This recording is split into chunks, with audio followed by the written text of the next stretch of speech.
Bom, aí eu trouxe aqui só para vocês terem uma ideia do universo de editais que a gente está abordando nessa pesquisa e nesse curso. Nos editais federais, tem o Fundo Setorial do Audiovisual, que se desmembra em Regulamento Geral,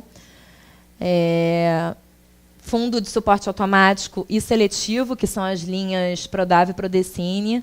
Aí tem o Prodav 1, de produção para TV, o Prodav 2, de programação de conteúdos para TV, o Prodav 3, que é esse de núcleos criativos, que eu falei para vocês, o Prodav 4, de laboratórios de desenvolvimento, Prodav 5, de desenvolvimento de projetos, Prodav 6, que saiu recentemente, que é o de suporte automático, Prodecine 1, de aporte na produção, Prodecine.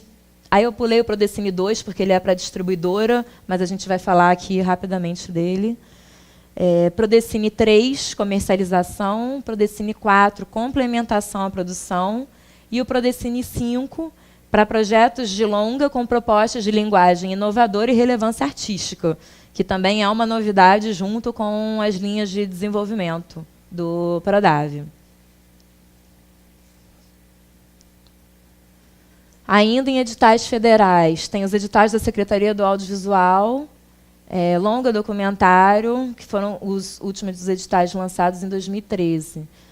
Curta-metragem, curta animação, curta criança. Como eu falei para vocês, é um universo menor, né? A SAV ela tem uma dotação orçamentária bem mais enxuta do que a Ancine, inclusive de funcionamento, né? A Ancine deve ter mais ou menos uns 500 ou 600 funcionários, a SAV tem uma estrutura bem mais enxuta. Os editais estaduais, então tem os editais de Pernambuco, Fundo Cultura Audiovisual, os editais do Rio de Janeiro. Os únicos editais que a Secretaria de Cultura do Estado do Rio lançaram esse ano foram o de laboratório para participar do Festival de Roterdã e seleção pública de difusão e intercâmbios culturais. Assim, não são editados voltados para a produção, mas que envolvem o audiovisual. Aí, nos editais do Estado de São Paulo, tem o Programa de Fomento ao Cinema Paulista, Prêmio Estímulo ao Curta-Metragem, os editais do Rio Grande do Sul.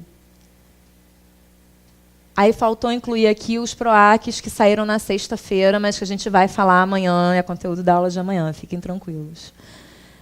Os editais do Rio Grande do Sul, Histórias do Sul, finalização de longa-metragem, produção de longa-metragem. No Distrito Federal, tem o edital de fomento à produção audiovisual e um novo edital de fomento à produção, que é aquele com complemento de recursos do Fundo Setorial. O Fundo Setorial agora está lançando 35 novos editais em parceria com as secretarias de cultura, no qual o Fundo Setorial coloca um recurso, né, e aí varia conforme o estado. No Rio, por exemplo, para cada R$1 que a Secretaria de Cultura do município coloca, o Fundo Setorial coloca R$1. Então, com isso, o valor total dos editais ele fica muito maior.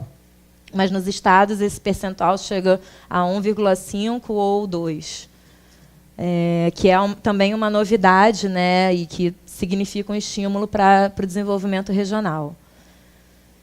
Tem os editais municipais do Rio de Janeiro, aí desenvolvimento de conteúdo para TV por assinatura. Todos esses aqui do município do Rio foram lançados em 2012. Então, eram linhas que provavelmente os produtores estavam contando em 2013, mas que não aconteceram. Então, nem vou entrar no detalhe desses. E os editais municipais de São Paulo, concurso de copatrocínio, programa de desenvolvimento de projetos audiovisuais e programa de produção de projetos audiovisuais, concurso de copatrocínio. Em São Paulo tem agora a SPCine, né, que ainda, se eu não me engano, ainda não conseguiu se constituir como uma empresa, né, acho que eles ainda não têm um CNPJ, por enquanto essas linhas continuam existindo no âmbito da Secretaria de Cultura do município, né, ainda não é sobre a bandeira da SPCine, mas eu acho que na medida em que a SPCine entrar mesmo, né, colocar o seu bloco na rua, ela vai trazer muitas oportunidades, né? Então, é importante vocês acompanharem também esse processo. E na parte dos prêmios, o Prêmio Adicional de Renda, o PAR, que foi convertido em suporte automático, né, como eu falei, e o Programa Ancine de Incentivo à Qualidade, que premia os projetos conforme alguns critérios de participação em festivais e premiações. Então, se você teve um festival, um projeto que viajou, foi selecionado para um festival muito importante, eles têm lá uma lista dos festivais que eles consideram, ou prêmios, eles te dão um prêmio, né, em função desse bom desempenho, porque eles atrelam isso a uma boa qualidade daquele projeto. E, finalmente, tem os editais internacionais, o Programa Ibermídia, edital de coprodução Brasil-Argentina, edital de coprodução Brasil-Portugal, edital de coprodução Brasil-Uruguai e o edital de coprodução Brasil-Itália.